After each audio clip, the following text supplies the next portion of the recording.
Mouvement démocrate, Frédéric Petit, donc c'est 3 minutes plus les compliments. Merci Monsieur le Président, merci Monsieur le Ministre. Je vais m'associer évidemment aux remerciements. J'ai appris qu'en fait on avait eu plus d'une réunion par mois de travail, donc c'est quand même à noter. Je pense que c'est comme ça que ceux qui nous écoutent comprendront la densité du travail que nous avons fait. Et je remercie évidemment toutes les équipes qui nous ont permis de faire ce travail au niveau de qualité que mes collègues viennent de rappeler. Monsieur le ministre, la tension qu'il y a eu en Ukraine et qu'il y a toujours, qui a été qualifiée par notre président et par beaucoup d'entre nous comme l'une des plus dangereuses entre l'Est et l'Ouest depuis la fin de la guerre froide.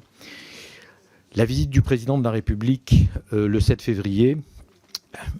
Michel, si tu pouvais pas te... Michel Fangeux, si tu pouvais pas, voilà, parce que j'essaye de regarder le ministre et je tiens à dire que nous voilà. Nous te voyons, mais oui, mais moi je le vois plus quand tu parles à l'oreille de... C'est un député qui veut voir. Voilà. La visite de Olaf Scholz aujourd'hui et le voyage, les réunions en format Normandie, les réunions en format Weimar, donc que vous avez rappelé, ces tractations. Les annonces d'aujourd'hui qui sont un peu rassurantes n'enlèvent rien au fait qu'il y a encore d'importantes manœuvres, toujours au Bélarus, effectivement au Bélarus, des manœuvres qui sont les plus inquiétantes parce qu'on en parle moins.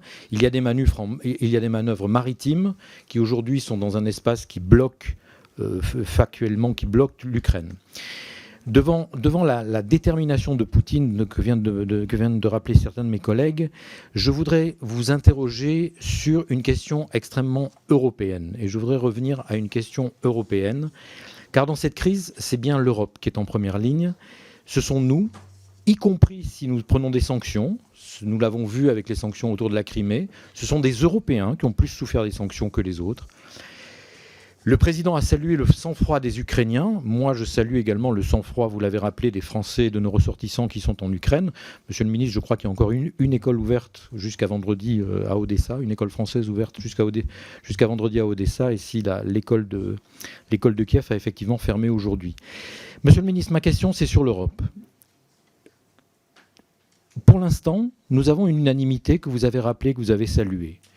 Que ce soit en franco-allemand, donc tous les formats dont nous parlons sont basés sur le franco-allemand. Nous avons le format Normandie, nous avons le format Weimar. Est-ce que c'est lié aux circonstances? Nous avons parlé des circonstances dramatiques qui peuvent rassembler, qui peuvent créer une unité ponctuelle. Vous avez rappelé la circonstance de la présidence du G7, commune du G7, de l'OSCE et de la présidence. Mais quel rôle vont jouer le couple franco-allemand et l'Union européenne dans cette crise, mais plus généralement à l'international?